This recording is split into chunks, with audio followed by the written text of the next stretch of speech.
Hey guys, my name is Nicole. Welcome back to my channel. Today I was sitting watching TV and looking at this cutting board that my mom gave me to upcycle, and I had this really great idea that I was going to hand paint a gingham pattern on the background and just hang a wreath. Nice simple project. I was going to not tape it or anything, and I really wanted it to look hand painted, even like watercolored, but just stressed it enough that I could let that old wood shine back through. That was the goal, that was my vision. As you can see, I already made a mistake right off the get-go. So I used this milk paint in the color linen. I love that it's a really good off-white, but I completely didn't think about the fact that as a milk paint, it's a little bit harder to distress, and I really wanted to take the white off almost completely because there was so much character in the wood that I didn't want to necessarily cover. So I went ahead and painted the whole thing, you know, just not expecting the worst at all. But then when I go to sand it here, first of all, I'm using like a really fine sandpaper, which I normally can do with chalk paint because chalk paint is a lot easier to distress. Realize that's not going to work at all. So then I switched to a really heavy grit, and it's kind of scratching it more than it is distressing it. And I start to feel a little weary at this point already that this is not going to go as planned. So I really wanted that wood to shine back through. I just was having a really hard time getting this milk paint off. So I try for quite a while here to distress this white background before I start to add my gingham stripes. Now I'm just wiping off all the sand that I just made from distressing it and decide to just go forward with the project at this point.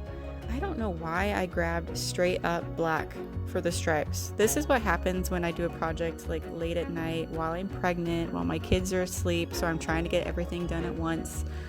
These are the choices that I make, so it's not always good.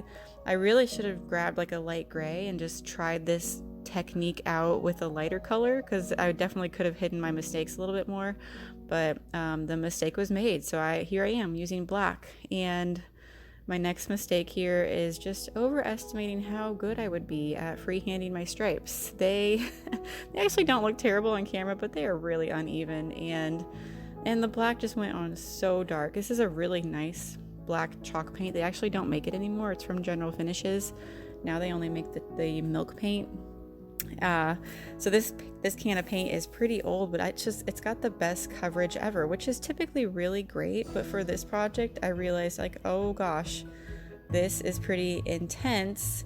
And so now I have to take a lot of time to sand off what I just put on, which is what I expected to have to do, but then it just was looking pretty terrible immediately. So what I'm trying to do here is distress just the parts of the lines that are not the overlap. So in a typical gingham pattern where the dark lines cross, you're going to have like the darkest square at that cross point.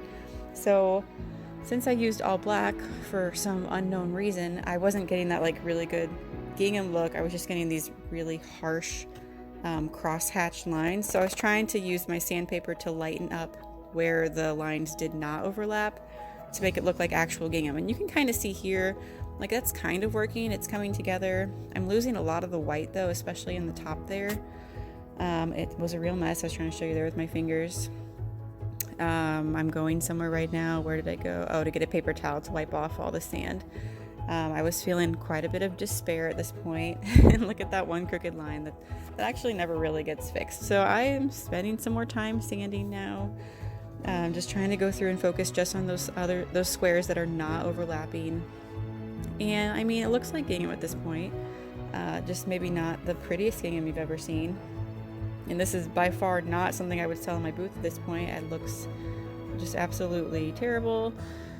So I sand some more.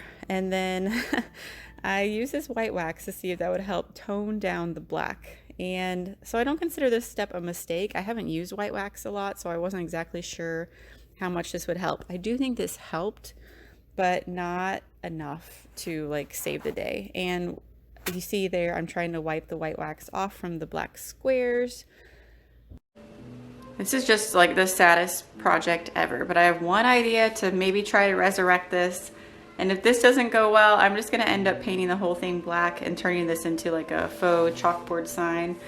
What a disaster. I thought this was gonna be so easy. So anyway, I am going to tape off my lines now and paint white again. I don't know how this is gonna go because I've already white waxed this. So I'm just adding to my troubles there.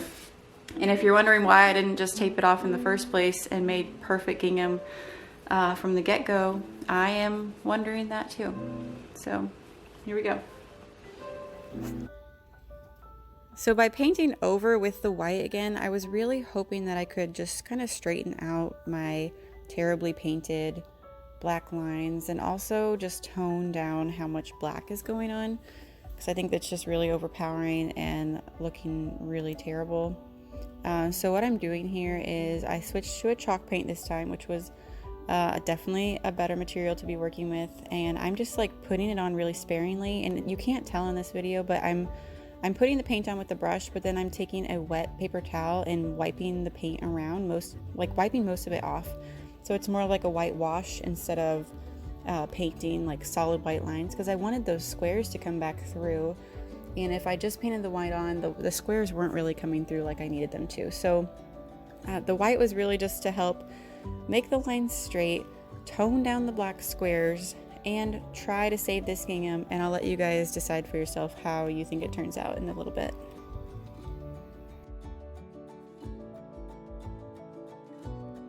Okay guys, I think I might have saved this project. It's a miracle. But I actually kind of love how it turned out, and I'm kind of thinking maybe it's like when you want your hair to look like naturally curly, and so you have to like work extra hard at it to make it look effortless. I feel like that's kind of what happened here. So I didn't use like my normal gingham pattern making method where I do like the perfectly straight lines and everything, because I wanted this to look handmade and hand painted. But as you saw, it was a bit of a train wreck from the get-go, but now I feel like it has kind of that like watercolory, hand-painted look that I was going for. It was just not as effortless as I had intended. But overall, I think it's pretty great. I'm actually going to hold on to it, I think, for a bit. I have the perfect spot in my bedroom for it to kind of prop for a while, just to make sure that I like it enough to put my name on it and sell it in my booth. I don't normally put anything in my booth that I wouldn't want to also keep, if that makes sense. I really want my booth to like reflect the same items that I would want in my own home. So I'm gonna let this sit in my room for a few days, see if it grows on me. Who knows, I might end up just keeping it. But if I don't like it eventually, I might just paint it all black and turn it into a chalkboard. But I really think that, sorry, I have my kids playing behind me. I really think that overall it came out really cute, and I think I'm really happy with it. Before I let you go, I want you to see where I'm going to prop this in my bedroom just for a few days. I'm sure a few days are just going to turn into a few weeks, but I have it up here. This is like my little work desk in my bedroom. Let me flip the camera around and show you. So this is just like my little work desk in my bedroom, just kind of tucked in the corner here. Everything I love. It has all my books, my essential oils, some of my like YouTube stuff, my mailing stuff, and then some of the decor on top there is actually from our wedding, which is almost 10 years ago now. So anyway, that's where I'm going to prop it for now. It's a little too tall for this space really, so I don't think it's going to stay there. But I like it. I like the added like color and pattern over here in this corner. And I think I'll let you go there. I know this was kind of a short video for me, and I normally show you a bunch of projects at once, but this one, it just kind of cracked me up that it turned into such a process, and I thought you guys would enjoy coming along with me as I figured this one out. If you haven't subscribed yet, please do so. I definitely have more DIY projects coming up soon and some more antique booth tours. Thank you so much for watching. See you next time. Bye.